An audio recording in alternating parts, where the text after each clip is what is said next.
Inaugurata ieri pomeriggio l'edizione 2019 di Open Studi Aperti, quest'anno per la prima volta a Sciacca, più precisamente nell'agio superiore del comune. Open Studi Aperti, promosso dal Consiglio Nazionale degli Architetti, si svolge contemporaneamente in 900 città distribuite su tutto il territorio nazionale, con l'esposizione dei progetti redatti o in fase di realizzazione dagli architetti del territorio e la promozione del lavoro svolto dagli studenti che hanno partecipato all'alternanza scuola-lavoro nei vari studi di architettura. Oggi e domani teniamo questa manifestazione che si articola in ben 900 eventi nel territorio italiano, stiamo un po' coinvolgendo quasi tutte le province italiane. L'obiettivo è quello di esaltare l'architettura quale mezzo per promuovere la qualità delle nostre città, ma anche la qualità della vita dei cittadini.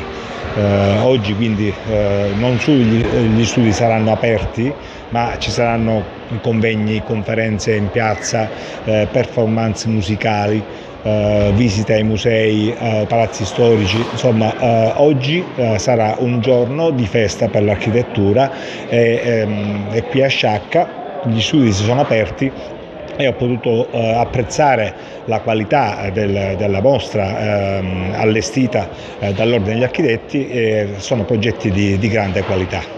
Oggi il Consiglio dell'Ordine degli Architetti di Agrigento, su sollecitazione di Michele Ferrara, Giacomo Cascio, Totò Porretta, hanno voluto organizzare queste due giornate parlando di architettura, ma parlando del lavoro che svolge l'architetto a Sciacca.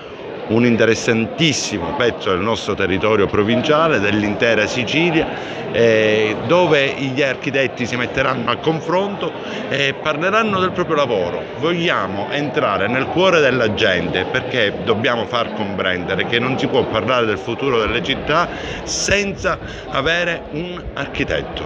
Questo è il ruolo fondamentale, ma anche un momento per raccontare quali sono le difficoltà che noi oggi sosteniamo, e su questo devo dire che tanto fa il contributo delle amministrazioni.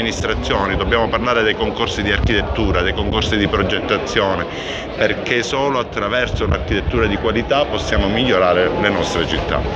Un plauso sincero e doveroso agli organizzatori di questa iniziativa straordinaria come quella di questa sera, che celebriamo in questa bellissima location, che vede raggruppate le menti, gli intelletti nel campo dell'architettura con progetti di altissima qualità.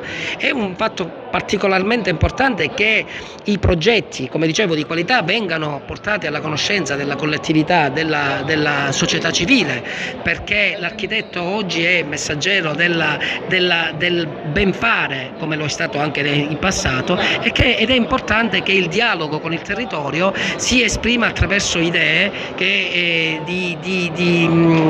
finalizzate alla, come dire, non solo da un lato alla tutela e alla valorizzazione dei beni culturali, ma dall'altro anche alla proposizione di nuove idee, di nuove proposte, di nuovi materiali, quindi per essere, come dire, al passo con i tempi, e quindi proporre sempre nuove idee nel rispetto del contesto costruito. Abbiamo iniziato questa mostra di architettura e design con Open Studi a Sciacca, un momento di confronto con tanti studi che si sono messi insieme per dare il meglio di se stessi, per fare conoscere l'attività dell'architetto al mondo esterno, alla committenza esterna. Quindi è un invito che io faccio a tutti coloro che vogliono venire a partecipare, perché è un momento veramente molto interessante.